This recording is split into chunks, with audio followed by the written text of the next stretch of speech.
एक ललनवा गीत सुनाने जा रहे हूँ, सुनिएगा और बताइए कमेंट में कैसा लगा। अपना प्यार दुलार जरूर आशीर्वाद दीजिएगा मुझे।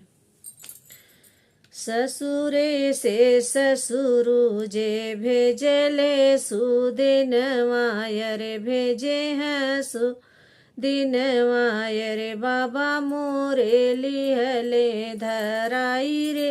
ललन वायर बाबा मोर लिहले धराई रे ललनवा माया मोरी रोई रोई बेटी जे साजैया रे बेटी जे साजैया रे बाबा मोर रोई पीछवारे रे ललनवा रे बाबा मोर रोई पीछवारे रे ललनवा रे बाबा मोर रोई वारे रे ललनवा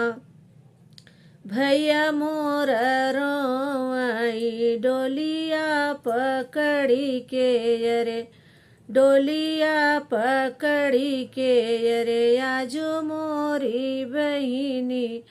पराई भई रे ललनवा यरे आजो मोर